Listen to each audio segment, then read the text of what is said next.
Very good morning, dear students. This video is for class 10th subject science chapter number 5, that is periodic classification of elements, and this is lecture number 7. So this is a summary lecture of chapter number 5. Let me give you an overview of the lecture that today we are going to study the introduction about the chapter, classification of elements, that is by Dubernier's triad and Newland's law of octave. Then we will see the Mendeleev's periodic table, what are its achievements and limitations, and then we will study modern periodic table. We will also learn the position of elements in the periodic table, that means how the elements are placed in the modern periodic table, what are the bases to place or to give the position of the elements. Then we will see trends in modern periodic table, that is how there is a variation in the properties when we go across the periods or down the group. So let us begin with the introduction of the chapter. As the chapter name is periodic classification of elements, so first we should know what is an element. Element is the pure substance which cannot be synthesized by any other substance, and it is also made up of same type of atoms. Atom is the smallest fundamental unit by which we can form the element, and in an element all the atoms are same. Every element has certain physical and chemical properties, so the elements are grouped on the basis of similarities in the physical and chemical properties. And why there is a need to classify the elements? Earlier, only a small number of elements were known, so it was easy to remember their properties. But now, we have 118 elements in total, among which 94 are naturally occurring, while the rest are synthesized in the laboratories. So as the number of elements raised, it became difficult to remember the property of each element.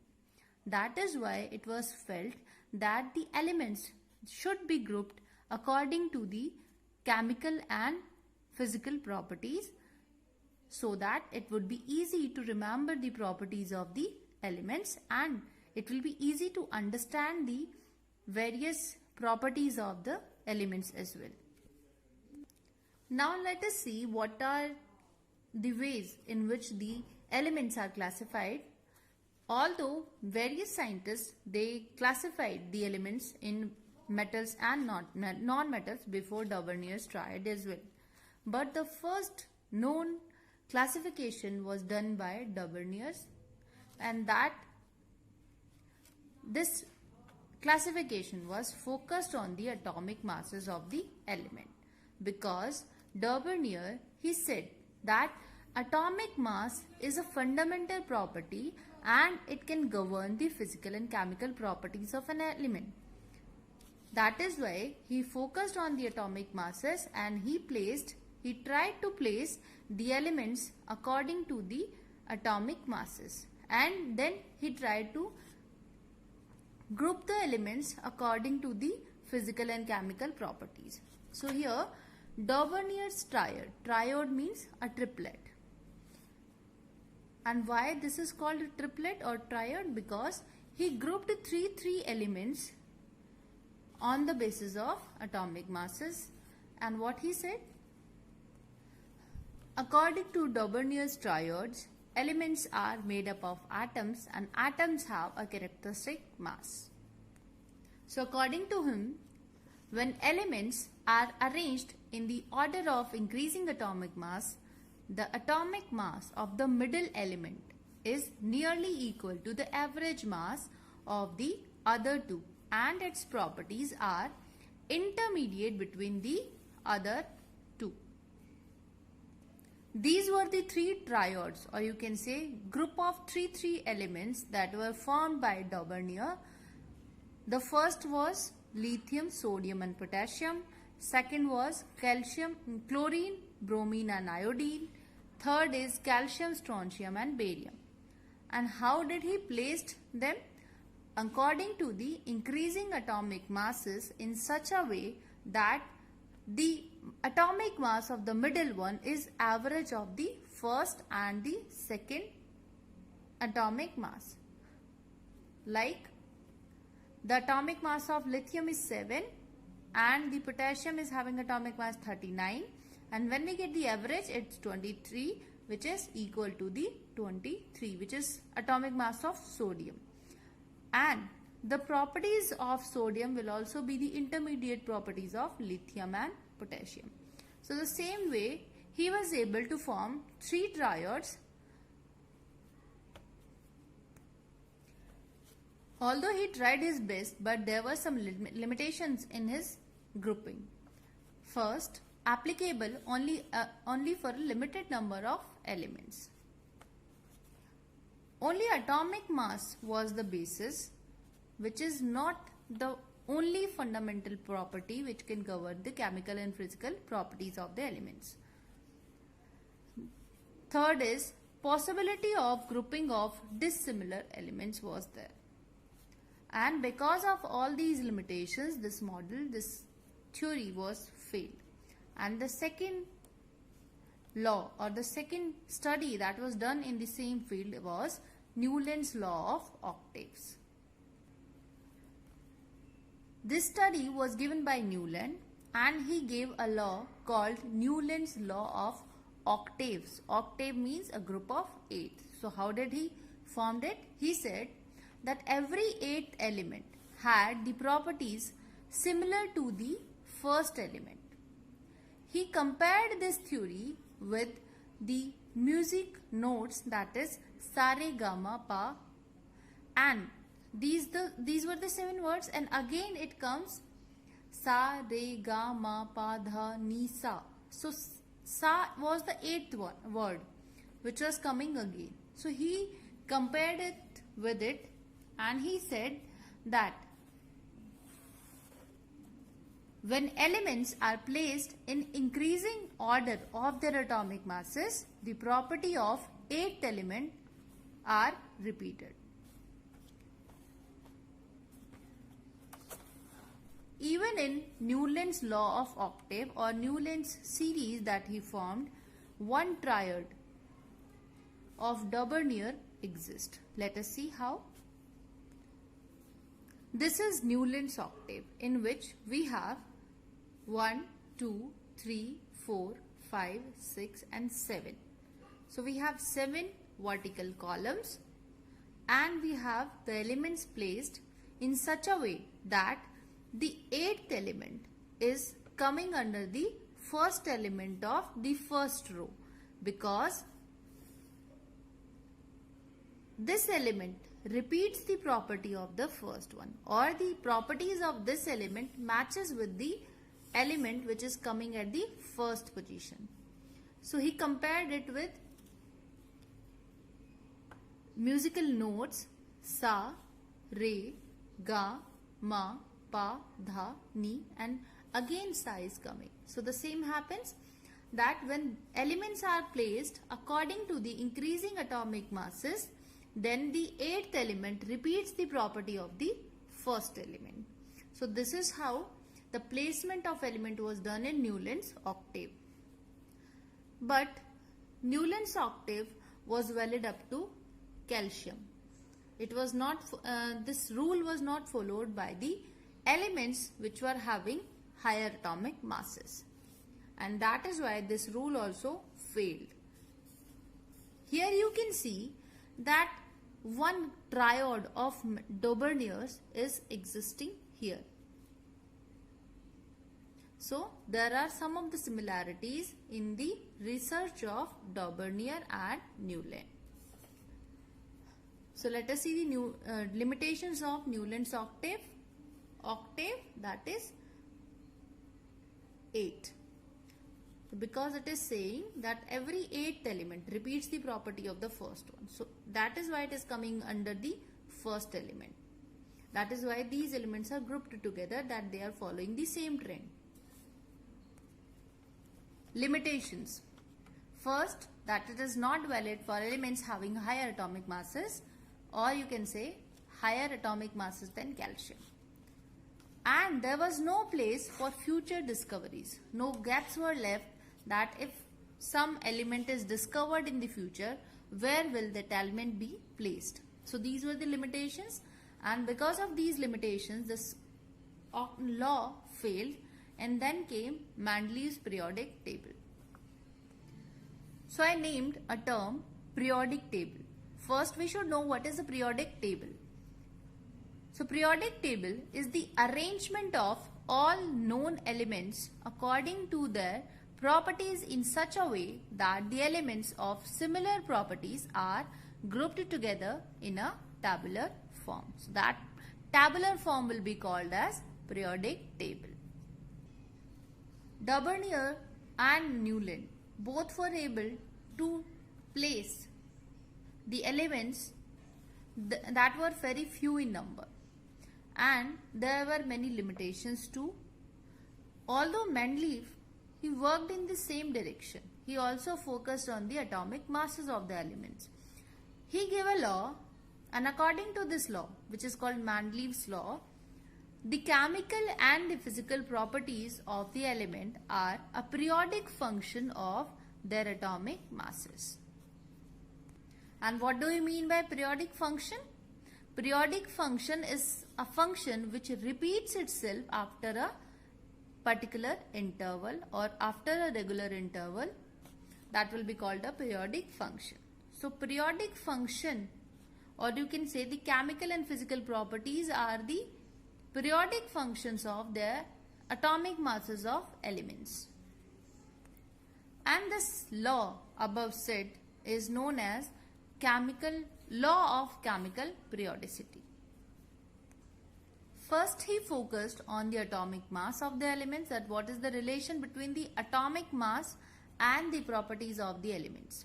Then he found out that most of the reactive elements like hydrogen and oxygen he took, and he formed the compound of almost all the elements with hydrogen and oxygen. Then he found out some general formulas for oxides and hydrides. Hydrides were the compounds formed by the combination of hydrogen with some element, and oxides were the compounds formed by the combination of oxygen with some element. So he found out some general formulas, and according to the similarities of the chemical and the physical properties, he grouped the elements in a tabular form. Let me show you how that tabular form looks like. This is Mendeleev's periodic table. So in this periodic table, he tried to place almost all the elements, and he left some gaps for the future discoveries as well. And what did he do? He made some vertical columns and some horizontal rows. Horizontal rows were called periods, and the vertical columns were called groups. So in Mendeleev's periodic table, we were having 8 groups and 7 periods in total, but here only 6 periods are shown because 7th period was left blank for the future discoveries. And how did he distributed the elements here? What did he do? As he was having the general formulas for oxides and hydrides. So on the basis of the first criteria was to place the elements according to the increase in the atomic masses. Second, according to the chemical and physical property similarities. So he tried to place the elements in that way. And he placed hydrogen here. Here they were having A, B. So in one vertical column, there were 2 parts divided. And in the first 7 groups, we were having 2 partitions, whereas in the 8th group, we were having 3 partitions. The same way, in the first 3 periods, we were having single partition, but as the numbers were more, so that he was able to place the more number of elements, he he divided the 4th, 5th, 6th and 7th periods into 2 parts, and accordingly he placed the elements. He was placing the elements in such a way that the element having similar properties will come under the same element. So he placed the elements according to the increase in their atomic masses and some of the gaps, as gallium was not here, germanium was not here. We were also not having, scandium was also discovered later. So these future predictions were there, were the advantages, or you can say the achievements of Mandel's periodic table. The first important thing about Mandel's periodic table, that almost all the elements were placed in the tabular form on the basis of atomic masses and their chemical and physical properties. He also left some gaps for the future discoveries. And why he was knowing this? Because the prediction of the elements which will be having the similar properties as aluminium here, the gap is here, so that the element which will be discovered in future will be having similar properties to silicon. How did he know all these things? Because he was knowing that there must be some element which is having the similar properties, but it is not being given any name. So that is why the element which were matching the properties of aluminium, he gave a name as Aka aluminium, which is matching the properties with silicon, Aka silicon, and later the gallium and germanium and scandium, all these names were given. But he predicted the discovery of future elements. He left some gaps here. He also gave the place to the noble gases. Halogens were placed correctly, but still, although the placements were done very nicely, but still, let us see the achievements first. So the achievements of Mandel's periodic table are: first, systematic study of elements, that yes, we were able to study the elements in a very systematic manner. Second, production of new elements like germanium, gallium, scandium. They were not discovered that time, but he predicted this thing. Position of noble gases. So he also placed the noble gases, or he gave the position for the noble gases as well, which were not discovered that time. Correction of masses was also done in the Mandel's periodic table. But after having all these achievements, there were some limitations too. First, position of hydrogen was not fixed, because he placed hydrogen, which is a non-metal, above the metals. So that was a contradictory. Second, the position of isotopes, because according to him, atomic masses or the elements are placed in increasing order of their atomic masses. But here, he has left no place for the placement of isotopes of an element, and that is why he violated his rule himself. The next limitation was anomalous pairs. That means there were some wrong pairs of atomic masses, like some heavier element is placed before the element which is having lower mass. So this pair is called anomalous pair. So there were the pairs like cobalt was placed before nickel. Although cobalt is having more mass than nickel, but still this was not following the rule which was given by Mandel's, because he was saying that elements are to be placed in increasing order of the atomic masses, but he failed to do this. Then when he placed the elements according to the chemical and physical property similarities, then there was a chance that grouping of dissimilar elements was there.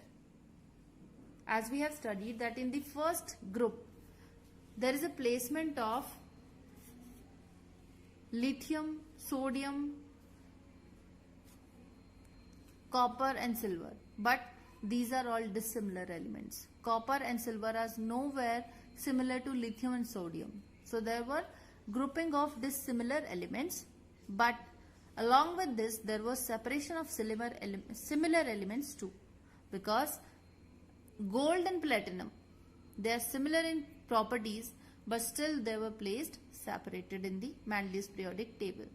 So because of all these limitations, further studies were done in the same field, and hence the term modern periodic table came into light.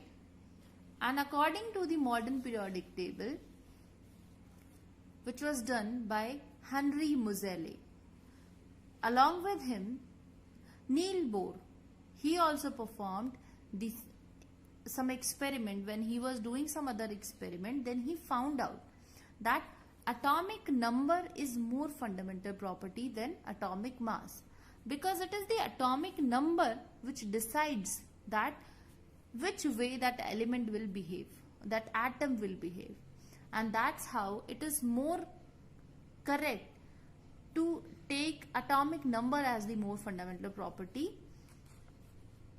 And that is why Henry Moseley, he studied further on the basis of atomic number of the elements, and he predicted the positions or the placements of the elements according to the atomic number. So there was a need to modify the law of Mendeleev, which was given by Mendeleev. The modifications were done. Now atomic number was the basis, and what was the law given? That was called modern periodic law. And according to this law, properties of elements are the periodic functions of their atomic number and not the atomic mass. The placement of elements according to the increasing atomic number led to the formation of modern periodic table. So in modern periodic table, the elements were placed according to the increasing atomic numbers. And it is also called long form of periodic table or extended periodic table. So long form of periodic table is divided into three main parts: left, right and middle portion. So in the left, metals are placed. In the right, we have non-metals and noble gases, and in the middle portion we have transition elements. This periodic table, as it is in tabular form, so it will be having some groups and some horizontal rows. So periodic table, modern periodic table is having 18 groups and 7 periods. So first and second group is having metals. 13 to 18 we have non-metals along with the noble gases. From group number 3 to 12 we have which is the middle portion of the periodic table, we have transition elements, and these transition elements are divided into two parts: transition elements and inner transition elements. Inner transition elements are the row which is there in the periodic table at the lower edge, and they are having two series which are called lanthanoids and actinoids. This is how your modern periodic table looks like, that we are having 18 groups, 7 periods. Here I am showing you only the overview of the periodic table, that how we have to place the elements. We will learn it later. But here first and second group, then we are having a 3 to 12, then 13, 14, 15, 16, 17 and 18. Now we will learn how to place the elements in the periodic table. And here you can also see that from 3 to 12 group, we were saying that here we have transition elements. So in these transition elements, in group number 3, period number 6, we have lanthanum, after which 14 more elements were discovered which are having the similar properties as lanthanum. So they were taken in a separate series and they were called as lanthanoids, and they were placed here. Then in the third group itself, in 7th period, Again, one element named as actinium was discovered, which was having the atomic number 89. After which again 14 number of elements were discovered which are having similar properties as actinium. So they were also taken here, and this was called the inner transition element series. So these are called lanthanoids and actinoids. One more thing I want to tell you about the periodic table. Here you can see that the periodic table is divided into some blocks. Like this is forming one block, this is forming one block, this is forming one block, and here also we have the one block. According to the grouping, the way they are done, they are grouped together, they are formed. Actually we have 4 blocks: S, P, D and F. S block, group 1 and group together, they are called S block elements. Group 13 to group 18 are called P block element 218. Group 3 to 12 transition elements are called D block elements, and the series which is there above below the periodic table is called F block, which is having lanthanoids and actinoids. This is how the block division is done in the modern periodic table itself. Here, as we know that we are having generally 3 type of elements: metals, non-metals and metalloids.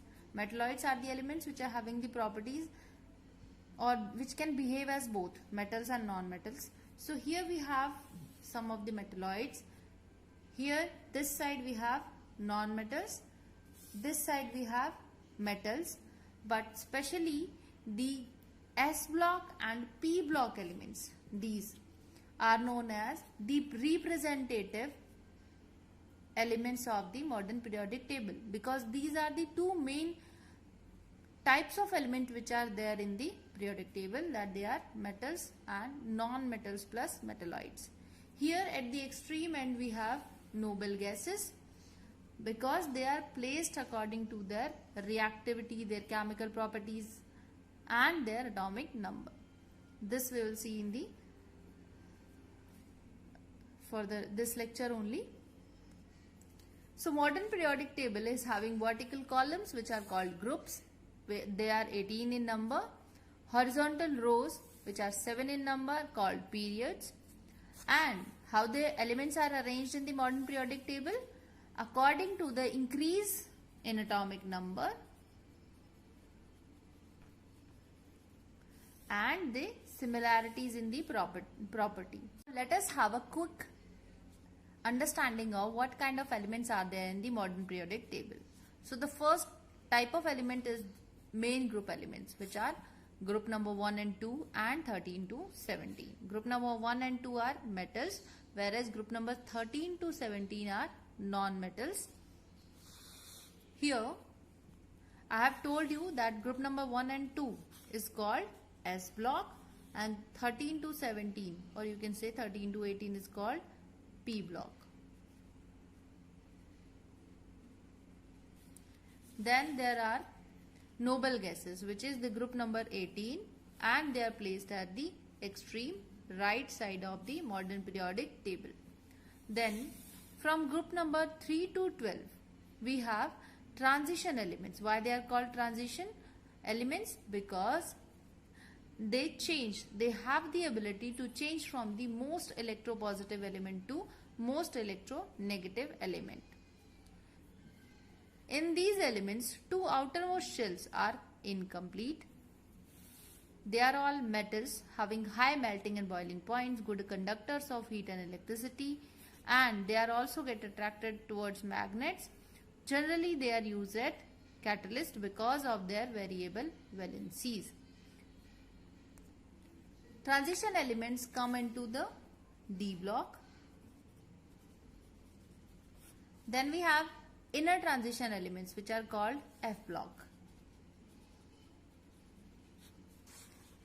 We know these are rare earth elements having two series, lanthanoid and actinoid.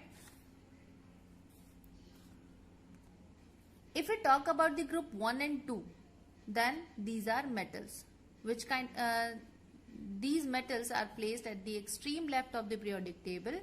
Group 1 is having alkali metals, lithium, sodium, potassium, rubidium, cesium and francium. Group 2 is having alkaline earth metals, beryllium, magnesium, calcium, strontium, barium and radium.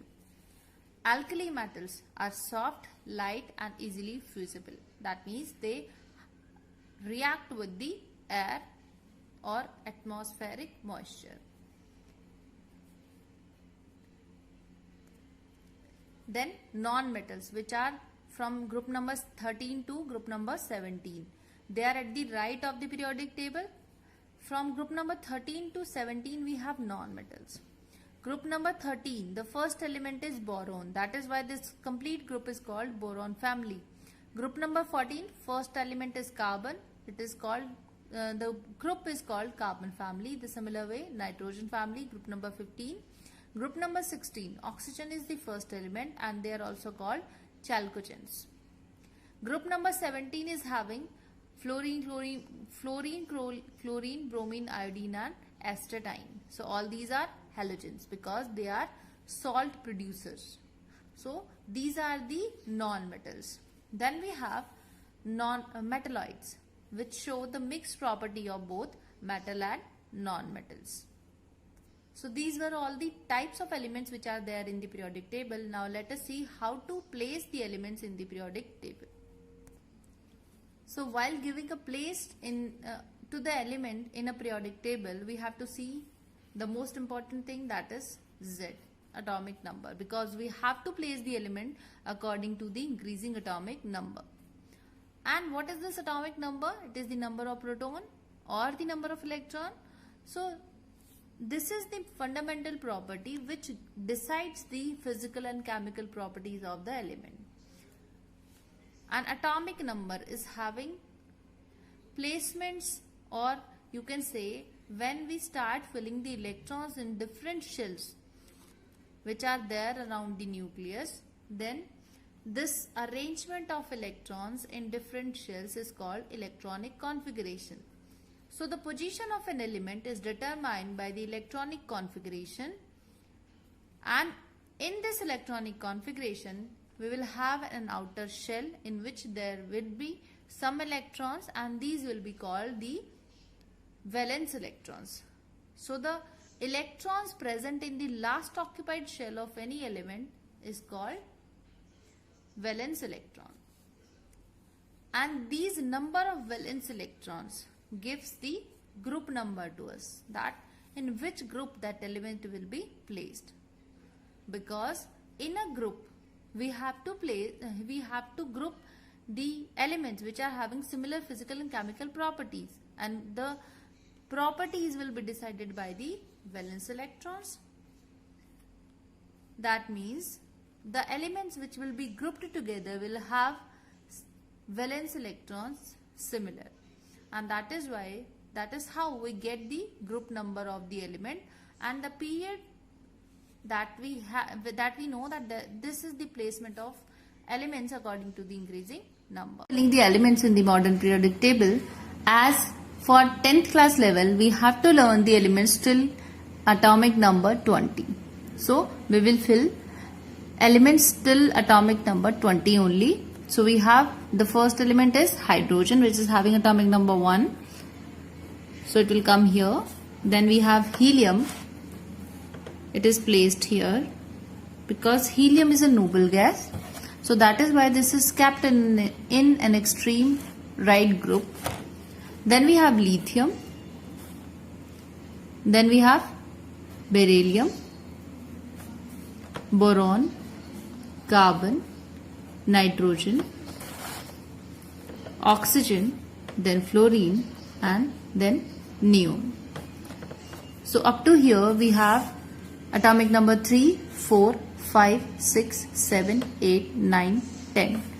So in the first period we have 2 elements.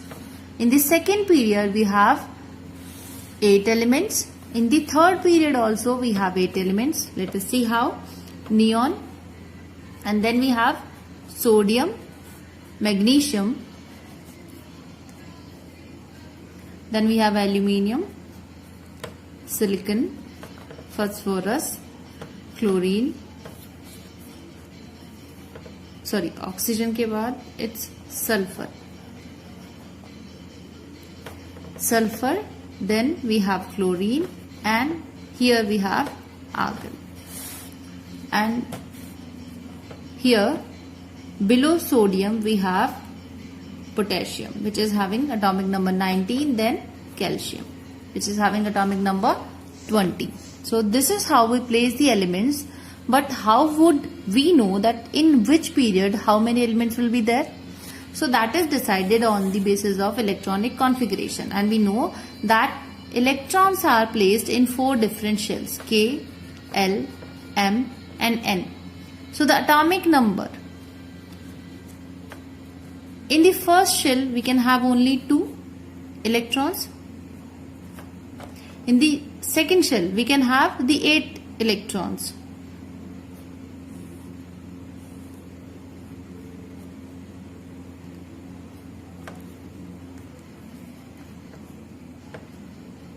This way, and then further these shells are increased. So for the elements having atomic number up to 2, they will be placed only in K shell only. So that is why we are calculating with the help of a formula, which is we have to find out the number of element, and that will be 2 raised to power 2 into n raised to power 2, and this n is the number of the electrons filled in the, or you can say the shell which will be filled. So this is the first shell.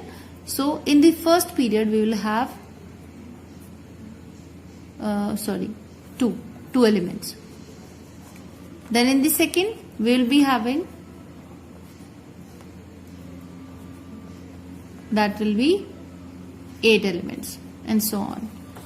So this way we'll be having 2, 8, again 8. You can see it here that in the third period also we have 8 elements. In the second period we have 8 elements. In the first period we have 2 elements, and from 3 to 12 we have 10 more elements. So 18 elements will be there, and up to the 7th period we have 4th and 5th period they will be having 18 and 18.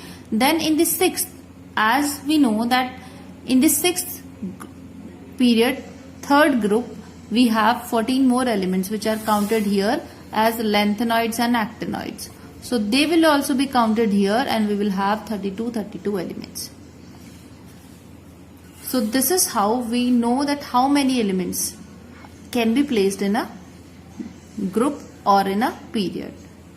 So only 20 elements or 20 atomic number, till 20 atomic number you have to learn that how to place these elements in the periodic table. Now let us study about the trends.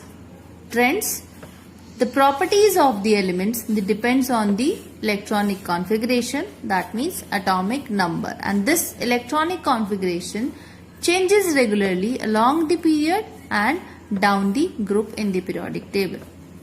Therefore, the properties of the element, they change across the periods and down the group, and these variations in the properties are called trends. That how various physical and chemical properties, they vary when we go down in the group or from left to right across a period. So the first property is atomic number. Atomic number, we know that it is the number of the proton or the number of electron of the atom. So when we think about the periods, we can see that elements are placed in such a way that we have increased atomic number. So let us take the second period here. We have the elements lithium, beryllium, boron, carbon, nitrogen, oxygen, fluorine and neon. So they are having atomic number 3, 4, 5, 6, 7, 8, 9, 10. So here we can see that when we move from left to right across a period, that is horizontal row. Then Z, that is atomic number, increases by 1 across the period. Then we have group. Group, we know that the vertical column. So here we have the first group in which we have lithium, sodium, potassium, rubidium. Further we have cesium and francium also. But we have the atomic numbers 3, 11, 19, 37 and so on. We have 54 and 87 also. But you can see here that atomic number is increasing as we go down in the group. So atomic number increases down the group and across the period. The second property is atomic radius. Before that, you have to understand that what is atomic radius. When we talk about an atom, we have a nucleus and we have the orbits or the imaginary lines in which the electrons are revolving around the nucleus because of the nuclear force of attraction. So we have the distance from the center of the nucleus up to which the electron is revolving, or up to the shell, that will be called as the atomic radius. If the electron is only in the first shell, then this will be the radius. If it is in the second shell, it will be the radius, and if it is in the third shell, then it is the radius. So you can say that when number of electrons in these shells increases, then atomic radius increases. But we have seen in the detailed explanation that how atomic radius varies when we move in a period or in a group. So we have that the atomic radius increases as we go down in the group, because here you can see that as we go down in the group, we have 3, 11, 19 and 37. So accordingly, we will have 2, 1, 2, 8, 1, 2, 8, 8, 1. Then we will have 2, 8, 8, 18, 1. So this will be the electronic configuration as we move down in the group. So you can see that shells are adding up, but the valence electrons are same. So when the number of shells are increasing, then atomic radius will increase. So atomic radius increases down the group, but it decreases across the period from left to right. Why? Because when we move in a period from left to right, what happens? This we have seen. Let me make you understand that we are having, suppose we are having this second period, lithium, beryllium, boron, carbon, nitrogen, oxygen, fluorine, neon, having atomic numbers. So the electronic configuration will be 2, 1, 2, 2, 2, 3, 2, 4, 2, 5 and 2, 6, 2, 7, 2, 8. So you can see that the number of shells are not increasing. The number of shells are same as the number of period. As this is number second period, so second 2 shells are only there. But what is increasing? The number of electrons or the number of protons as we move from left to right. That means nuclear charge per electron is increasing, because now the protons are increasing and the electrons are increasing, but in the same cell. That means the effect of protons will be more toward the electrons, and this will reduce the size of the atom. So this will happen that if for lithium we have this size, then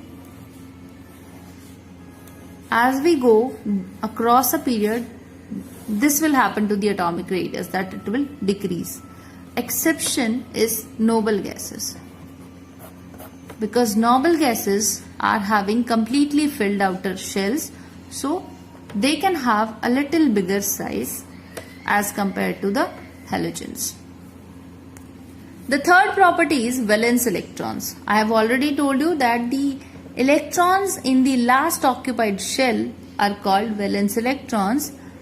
So let us see how the variation of valence electron happens in case of groups and periods.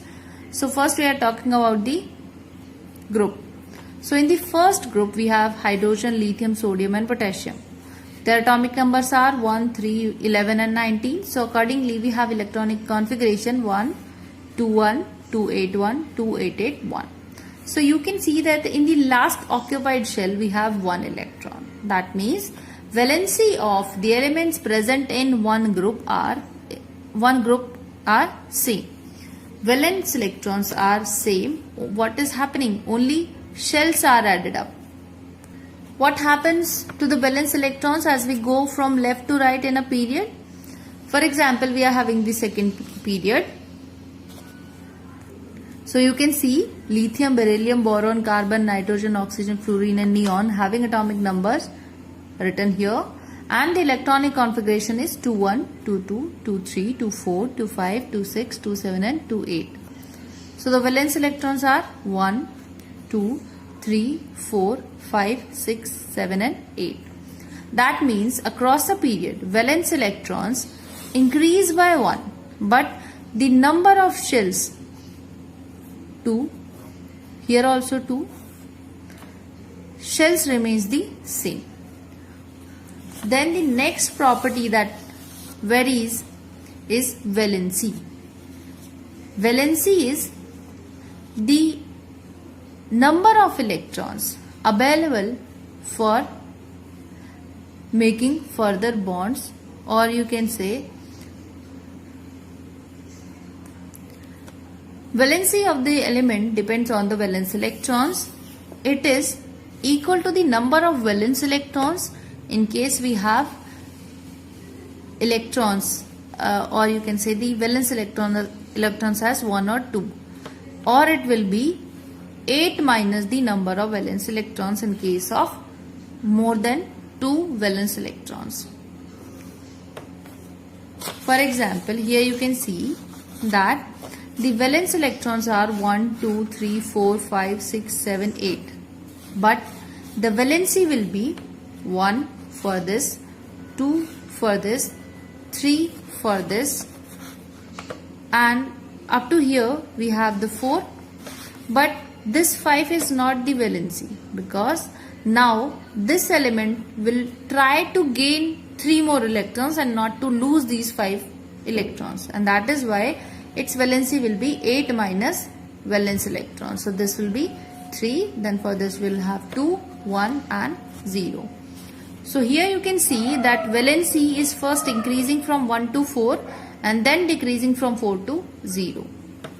So this happens to the valency.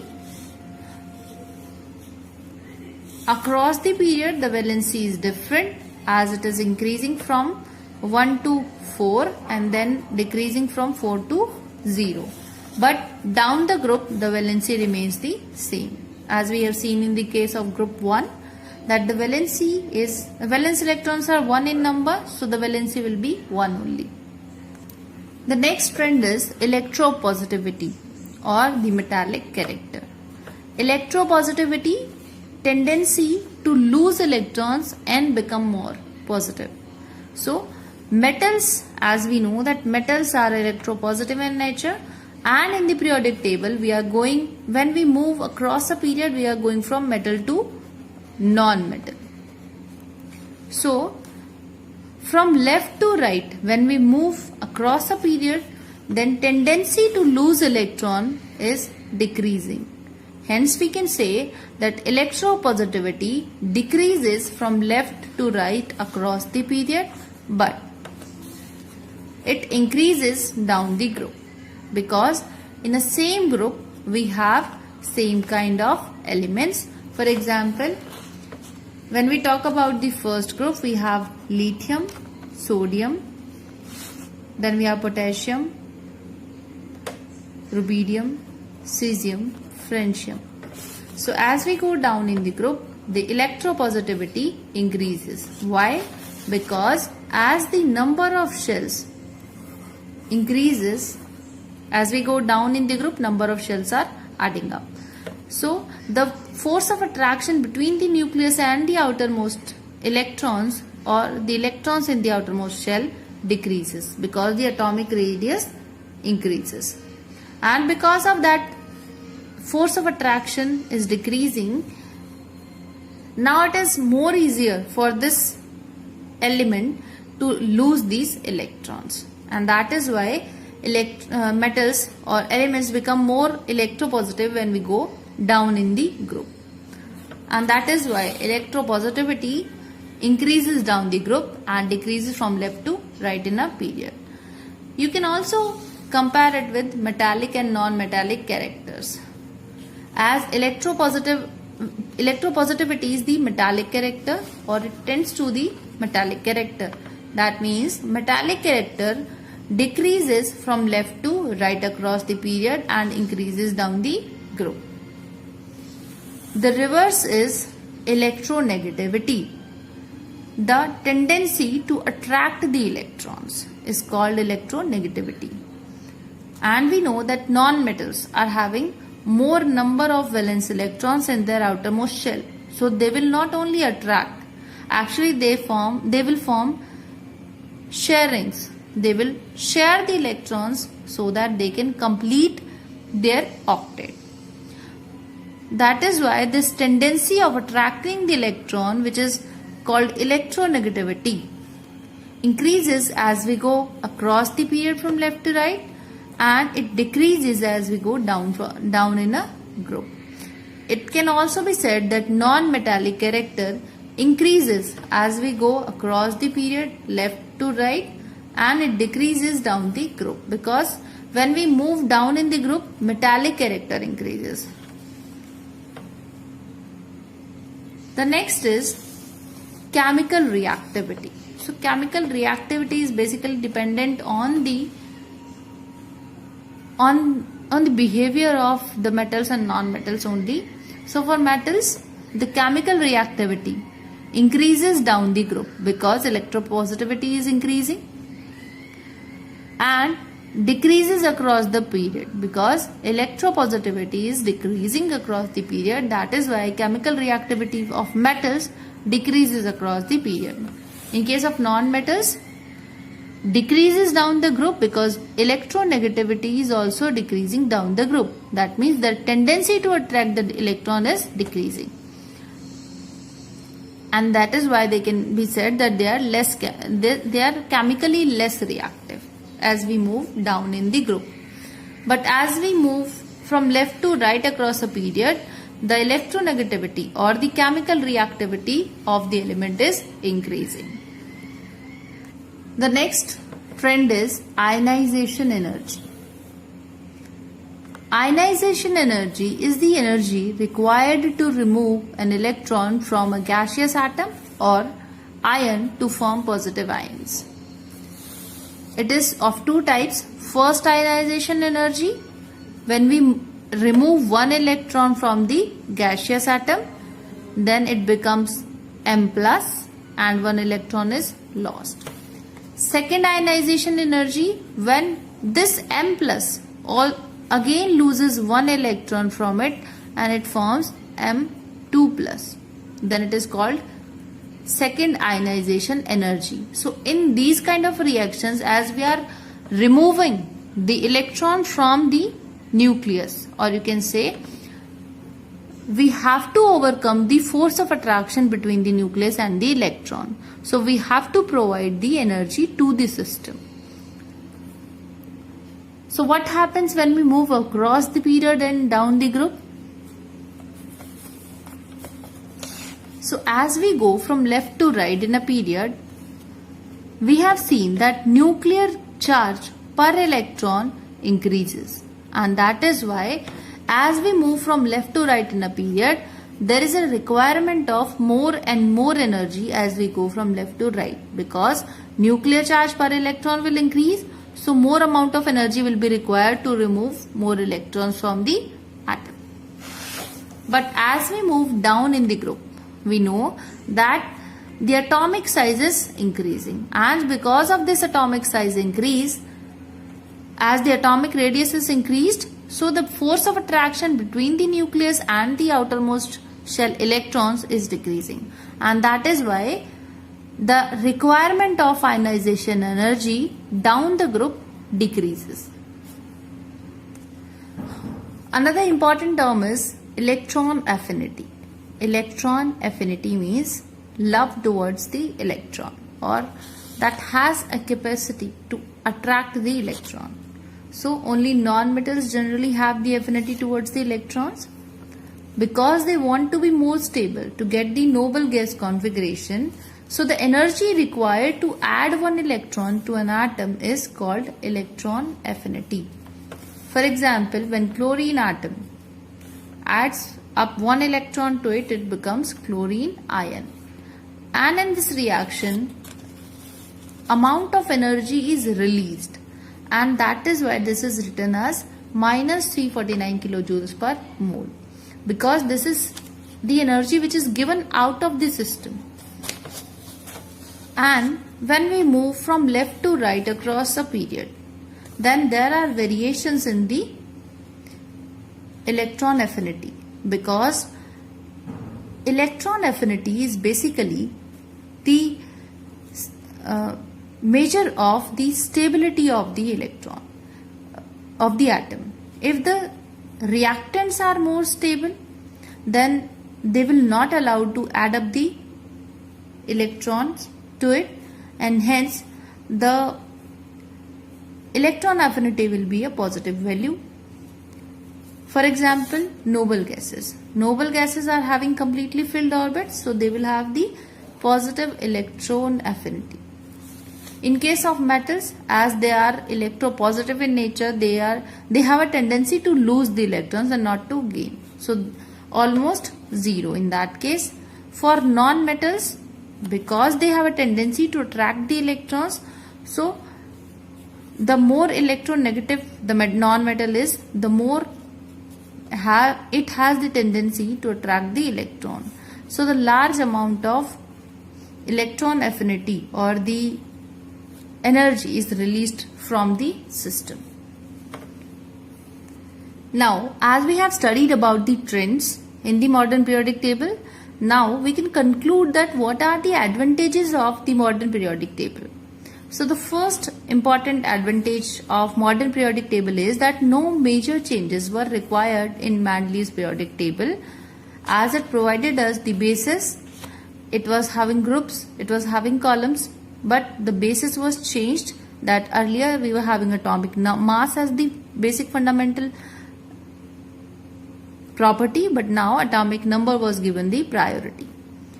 Second advantage is it overcame all the limitations of Mendeleev's periodic table, as there were limitations of position of hydrogen.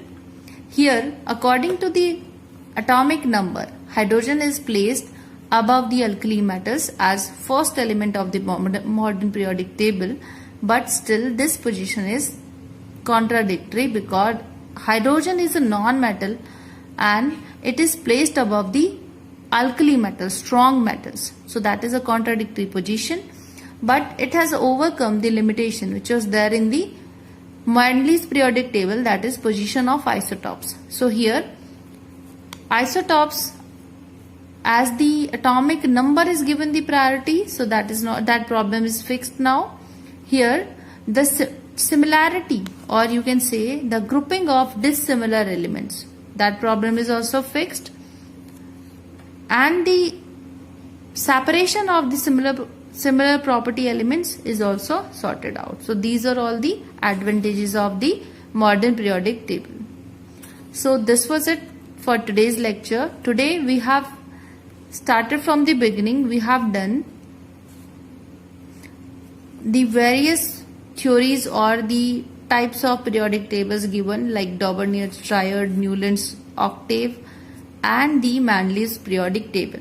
Then we also studied about the modern periodic table, how modern periodic table is formed, what are the groups, what are the periods, what are their characteristics, how the placement of elements is done in the modern periodic table, how the variations takes place in case of groups and periods. So we have seen the trends, and we have also seen the advantages of the modern periodic table. Only limitation left is the hydrogen position. that is still a contradiction because hydrogen is the non-metal which is placed above the metals. So only that limitation is there with the modern periodic table. Students, although I have given you the homework of lecture number 6, which are NCERT questions of chapter 5 from 6th to 10th. But as this lecture is already very long, so I'll be discussing the solutions of these questions in a separate part along with the same video. One more thing, that along with this video, that as this is the summary lecture of chapter number 5, so I'll be giving you one assignment that will be provided to you on ADQUAC website. So you will be having the assignment on ADQUAC, and this will be the assignment 1 of chapter 5. But to solve this assignment, I'll be giving you one day. So one day after this day, we'll be doing the solutions of the assignment. So till then, take care and goodbye.